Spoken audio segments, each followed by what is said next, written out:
Imagine you're a young soldier, standing on a cold battlefield, somewhere in medieval Europe. The morning fog clings to the ground, hiding everything beyond a few dozen steps. Suddenly, a deep war horn echoes across the valley. Then, the earth begins to shake. A giant stone crashes into the ground nearby, throwing dirt and splintered wood into the air. Before you can recover, hundreds of arrows darken the sky. But those were only the beginning. The Middle Ages produced weapons so powerful that they reshaped warfare and struck fear into armies long before the first sword was ever swung. Today, we're counting down the most brutal medieval weapons ever used in battle.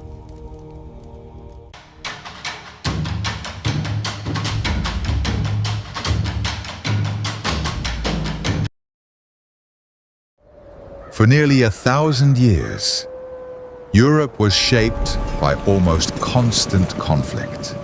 Kingdoms fought for land, wealth, and power. Castles became symbols of strength. But every fortress faced the same question. How long could those walls hold? The answer would come from a machine so powerful that it could bring even the strongest castles to their knees. The Trebuchet.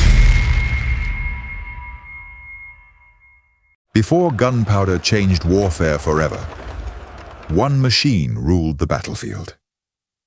It wasn't carried by soldiers.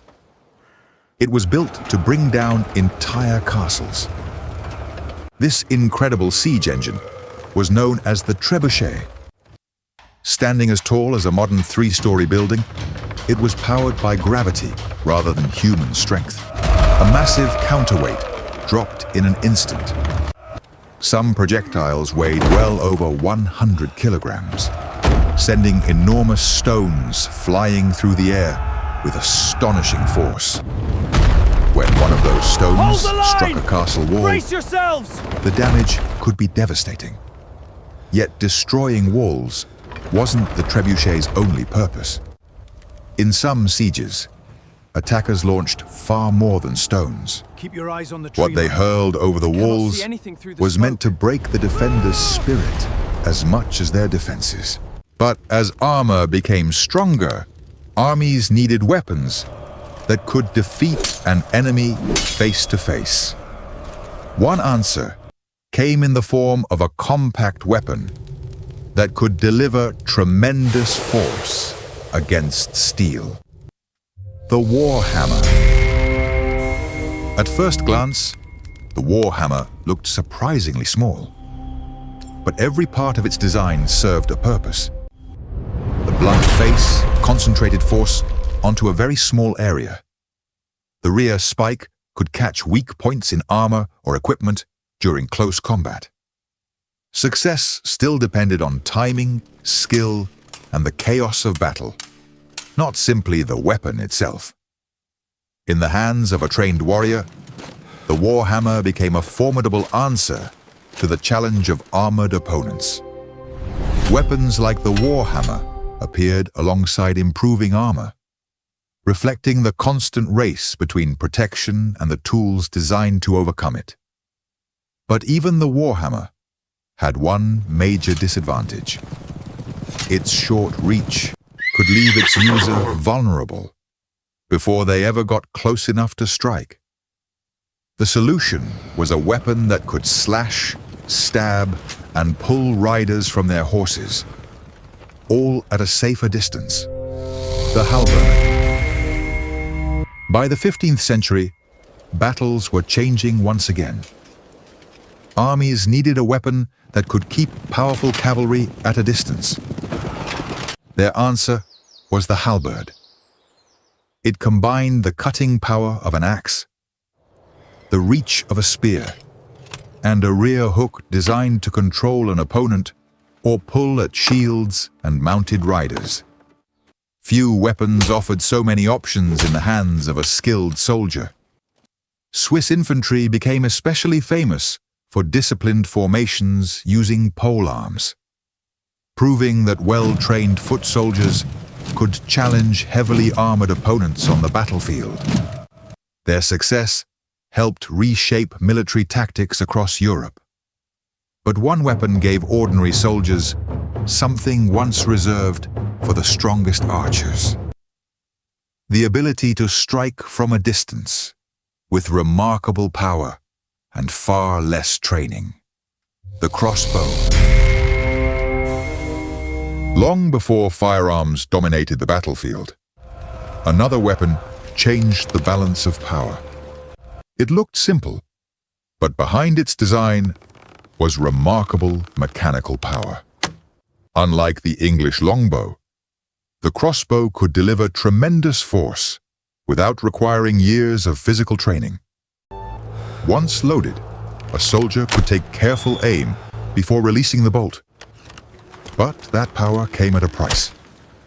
Reloading took valuable time, making teamwork and protection essential during battle. Across medieval Europe, crossbows became a familiar sight in sieges, field battles, and the defense of fortified towns. Their effectiveness made them valuable, but also controversial. In the 12th century, some church leaders even attempted to restrict the weapon's use between Christian armies, reflecting just how influential it had become. Yet even the crossbow couldn't solve every battlefield problem. When enemies closed the distance, soldiers reached for weapons built to crush rather than cut. The mace and the morning star. Not every deadly weapon relied on a sharp blade. Some were designed to deliver overwhelming force with every strike. The mace and the morning star became symbols of brutal, close-quarters combat. Although they looked similar, they were built for slightly different purposes. The mace concentrated force through solid metal, while the morning star added spikes that could catch on armor or shields. Success still depended on the skill of the warrior, not simply the weapon itself. These weapons remained in use for centuries, alongside swords, spears, and polearms, proving that battlefield effectiveness often mattered more than elegance. But one final weapon combined reach, precision, and versatility into a single deadly design. It became one of the most respected weapons, carried by professional knights and elite soldiers across late medieval Europe. The Poleaxe. After centuries of warfare, medieval weapon makers had learned an important lesson. The best weapon wasn't the one that excelled at only one task. It was the one that could adapt to almost any situation. The poleaxe combined an axe blade, a hammer, and a spear point into a single weapon. Each feature gave the wielder a different option, depending on the fight. It became especially respected in armored combat, where versatility often mattered as much as strength. Manuals written by medieval fencing masters show just how refined these techniques had become. By the end of the Middle Ages, the poleaxe represented centuries of battlefield experience forged into a single weapon. But perhaps the greatest lesson of medieval warfare wasn't about any single weapon. It was about how every generation adapted to new challenges, constantly reshaping the battlefield.